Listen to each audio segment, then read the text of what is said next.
Hey guys, John V from Phone Arena here. You're watching our video review of the new HTC One. Last year, HTC introduced to us the HTC One. It became the company's most popular and best-selling smartphone, but despite all the success, it still didn't keep HTC from being in the red by the end of the year. Already, we've heard about some enticing flagship devices that are on the horizon, like the Samsung Galaxy S5 and the Sony Xperia Z2, but don't count out HTC just because they have their flagship in the HTC One 2014 edition, or as some of you folks like to call it, the M8.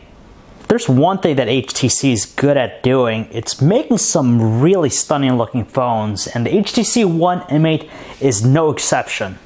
Frankly, HTC is one of the few companies that's very daring when it comes to handset designs, and shows here with the new HTC One M8.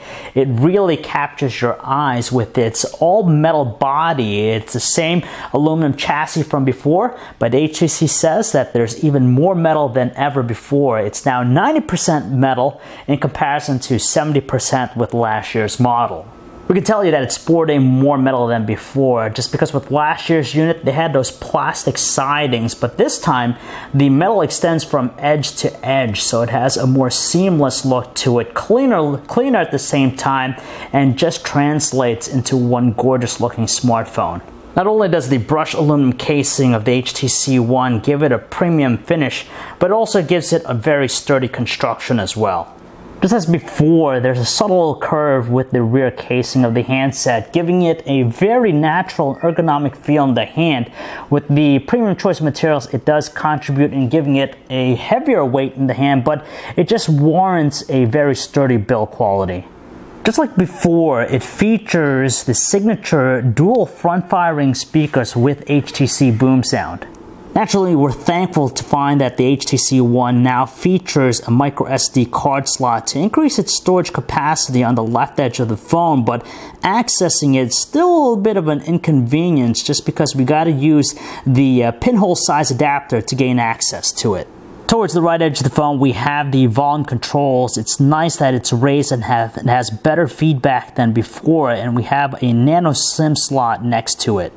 Likewise, we're also happy to see that the power button itself is a little bit more distinguishable to the touch, and its placement is now positioned to the top right corner, so it makes it more ideal to access for those right-handed users out there. You can see it has like this plastic trim to it, and underneath this is the built-in IR blaster. Lastly, in the bottom edge of the phone, we have the 3.5mm headset jack with a built-in amplifier, the micro USB port for charging data connectivity, and you can also gain video out functionality with the aid of an optional MHL adapter. Things get a little bit juicy in the rear of the phone, and as you can tell, it features two cameras, which consists its dual camera system. On one end, we have the primary camera in the rear, which is the same HTC Ultra Pixel camera from last year's model. So it measures up at 4 megapixels. It packs a backside illuminated sensor, an f2.0 aperture lens, dual LED flash, and has the ability to shoot 1080p video. Perched next to it is the secondary camera. Now, this is not the first time we've seen two cameras in the back of a handset, just because in the past they've been used to capture 3D content. But this time around with the HTC One M8, the secondary camera is just strictly used for depth information, and it provides for some interesting effects, which we'll talk about a little bit later on in the review. For those of you out there that are serious about taking some good-looking selfies, you'll be happy to know that the HTC One features a wide-angle, front-facing 5-megapixel camera. Basically, the only thing new about the display this time around is its larger size, so it's at a more flagship-like 5 inches, which is nice compared to the 4.7-inch display last year. It's still at 1080p resolution, and it's still Super LCD 3 technology. Technically speaking, its pixel density count has dropped compared to last year's model. That's because it still has the same 1080p resolution, but a larger 5-inch panel. Nevertheless, though, it's still super sharp and enables us to view even the tiniest of text with no issues at all. Some of the other likable qualities about the display are present here again, seeing that it's Super LCD 3 technology. It has great outdoor visibility. The viewing angles are okay. It doesn't have too much distortion at wide angles. On top of that, the color reproduction is nice and lively. It has a vibrant look to it, but it tends to have a little bit of a bluish tinge to it. Overall, we can't be too critical about the display, even though the only thing new here is the larger size of the panel. At the end of the day, it still gets the job done by being attractive and sharp. Accompanying the redesign of the phone is the updated Sense 6.0 user interface, and it sees some subtle enhancements to the presentation and functionality, but for the most part, it pays homage to what we've seen already with last year's model. It continues to be one of the more visually rich looking user interface out there. It doesn't try to overcomplicate things. They kept it simple. It has that sleek modern design, and when you go all the way to the left, you have its signature HTC Blink feed home screen, which aggregates all of the social networking content in one place. For the most part, the functionality of Blink Feed doesn't change a lot. It just remains to be a hub for our social networking content. We could have better organization by selecting the services they want to view. They've added Fitbit to the mix too, but unless you have some really socially engaged friends, you're not going to see a whole lot of the updates come up in Blink Feed. Despite that, it's better at sensing what we like based on our Facebook likes, and on top of that, it'll even make some recommendations with Foursquare. It's not really a big thing, but Sense 6.0 sees just a minor visual tweak with the experience, and we see that with the different theme colors with all the applications. So for things like the messaging-oriented applications, you'll see it highlighted in this blue color, and you see that in the text messaging application, the phone dialer. But however, if we go to some data-centric apps like the Play Store, it's going to have a green accent to it. And if we go to a multimedia-centric one, it's going to be red. The biggest undertaking with the experience is the new motion launch gestures that are in tow. So it basically applies to when the phone is off, and we're going to go through them. Some of them are more useful than others though. Rather than pressing the power button just to view the time or date, in order for us to do it very quickly, we just double tap on the screen. It automatically will display the information we want. Now, it's nice and convenient, but not quite as practical as the Moto X's active display feature. Holding the handset in portrait and we do a swipe up gesture will unlock the device and bring us back to the last thing we were doing. Swiping to the right will get us into the HTC Blink feed, while swiping to the left will jump us into the typical Android home screen with all the widgets. For quick access to voice dialing, all we gotta do is swipe down and automatically will launch the service for us. It's even faster at gaining access to the camera. All we gotta do is just put the handset in landscape, press either of the volume controls, and automatically will jump right into it. And lastly, there's also another gesture that allows us to pick up incoming phone calls. So when it's ringing, all we gotta do is just pick it up, place it next to it, and automatically will pick up. At the end of the day, Sense 6.0 doesn't necessarily bring forth any innovative qualities to it, but it's just nice to see that it's still a clean, modern-looking UI that prides highly when it comes to the visual presentation and doesn't try to inundate us with some redundant features. True to being a flagship smartphone, the HTC One is powered by the latest piece of silicon from Qualcomm's camp. It's a quad-core 2.3 GHz Qualcomm Snapdragon 801 processor coupled with 2 GB of RAM and the Adreno 330 GPU. And obviously, with that piece of hardware, it's able to handle even the most basic and even intensive tasks with little issues. And in general, it has a very snappy feel to it. The beefy processor lends itself in the web browser where it's able to handle even complex web pages with no issues at all. Now it features 4G LTE connectivity, but our particular unit is the one for the overseas market, so we're using with HSPA Plus connectivity. It's still able to load pages very quickly, and as you can tell, some of the kinetic scrolling, even navigational controls are pretty instantaneous and swift. The only advantage that we see here with the messaging experience is the slightly larger layout of the on-screen keyboards, thanks in part to the larger size display it has now. Beyond that, it has all the likable elements from before, a responsive rate, and a pretty good autocorrect feature. With the Sense 6.0 music player, we don't see any dramatic changes to the presentation or functionality, but it still continues to be one of the more dynamic looking music players out there, thanks to the visualizer option, which gives it some cool 3D effects. On top of that, it'll even display lyrics as the song's being played. Now, with its two front-firing speakers with HTC boom sound, it just provides for a very engaging audio experience. It's loud, powerful, and robust.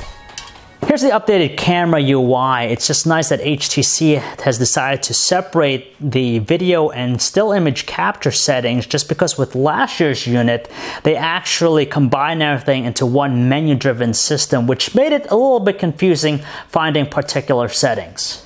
Shutterbugs will be especially happy with the camera UI just because it lays claim to several different shooting modes and even manual controls, and it's pretty quick when it comes to snapping photos. Like we've detailed already in the beginning, the handset features two cameras in the rear. The main primary one is the same 4 megapixel snapper from before, while the top one here, the secondary one, is strictly used to provide depth information. So you're all probably dying to know, how does the ultra pixel camera fare this time around? Well, when we look at the general quality of its images, we gotta say we're a little bit disappointed just because there isn't a dramatic improvement with the overall quality. And when we look at it closely, it pretty much mimics the quality from before. Meaning it takes some pretty good looking outdoor shots as long as sunlight is available and plentiful, so you're going to get a good dynamic range. You're not going to see areas that are too underexposed, though details tend to be a little bit skimpy in comparison to some of the beefier megapixel count cameras out there. The camera specialty is taking macro or close-up shots just because you get that cool out-of-focus effect with the background and you get a good emphasis with your subject. It's nice that the process for snapping panoramics is a simple one, but when it comes to the quality, it's again lacking in the details department. Under lower lighting situations, it's nice that the photos are pretty bright and exposes a lot of the details, and it minimizes noise, but at the same time, it's still kind of soft toned and colors tend to have a little bit of a washed out look to them. And yes, there's also an HDR mode as well. However, we're not particularly sold with the quality just because it seems to do nothing more than bump up the exposure to draw out some of the details that would otherwise be lost in the darker areas of the photo. But the result here is that it tends to make the images appear a little bit airy in tone. Without a doubt, the coolest part about the photo experience is utilizing the handful of different duo effects to really enhance the photos. Essentially, the premise here is allowing us the option to select what areas of the photo we want to be in focus. Now, it only works with images captured in the 16:9 aspect ratio. It won't work for macros or close-ups or photos in the 4:3 aspect ratio. So once you're taking the photo, you go to the edit, and from here we have a bunch of different duo effects at our disposal. We have U-Focus, Foregrounder, Seasons, Dimension Plus Sticker, Copy and Paste. I'm going to go through them very quickly here. The first two are particularly useful, U-Focus and Foregrounder. With U-Focus, we're able to select areas of the photo that we want to be in focus, while the other area will have that cool bokeh effect. So we just tap here, that's going to be in focus. If we want this one to be in focus, we tap there, and you can see how it gives that blur or bokeh effect to the area outside of it. And it's just really nice just because you get that professional touch. Likewise, we could say the same thing about the foregrounder effect. So when we select that, we have 4 options to choose from. We have sketch, and what happens here, as you could tell, we could select elements in the photo that we want to have the effect applied. So it's really neat. You have a zoom blur, which gives the emphasis towards the subject, a cartoon, which basically makes the background get that cartoon look, or we could just have a certain area of the image in color while everything else is in black and white with the colorize effect. However, people might find some of the other duo effects a little bit on the silly side. For example, you have seasons, which gives it an animated look. You could select from 4 different options: Sakura, Dandelion, Maple Leaf, and Snow. And you have also this 3D Dimension Plus quality to it, which basically you could tilt the phone and you could see how it kind of mimics a 3D look, but sometimes it looks a little bit distorted. Ultimately, the duo effects really breathe some life to an otherwise stale camera on the HTC One.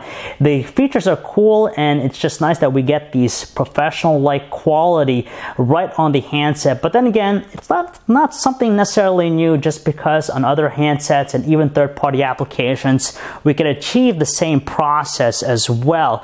But the more pressing matter here is just the overall quality of its ultra-pixel camera. It's still underwhelming and doesn't necessarily improve upon last year.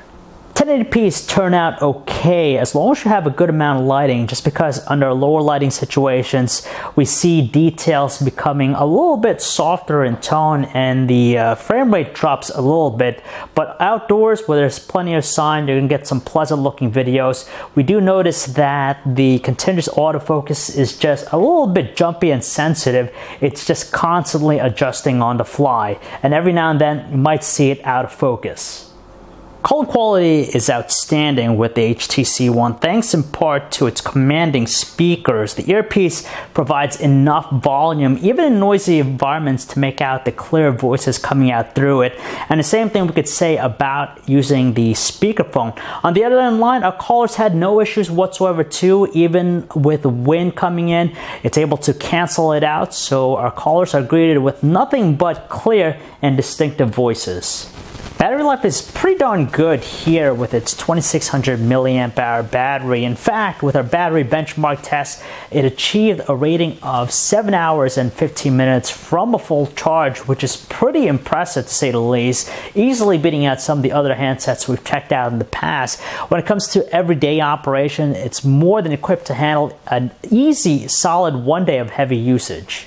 Luckily for the HTC One, it's being made readily available right from the get-go, and you could pick it up for roughly $200 with a 2-year contract with several different carriers. It's really tough to say where the new HTC One fits into the greater scheme of things, but there are 2 things that really stand out with this handset. The first one being is its impressive industrial design. It's just unrivaled in this space. It's one of the few phones out there that continues to have a very premium quality with its construction, and also one of the few to sport a mostly metal body.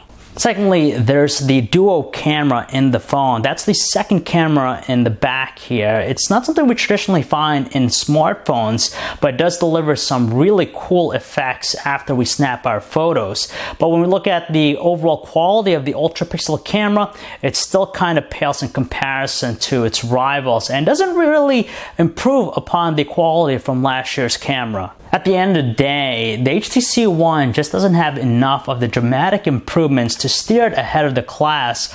Ultimately, we could say that it has a stunning design, but as we know, good looks can only get you so far. So if you guys want to learn more about the new HTC One, you can check out our website, phonearena.com. It's John V. Thanks for watching.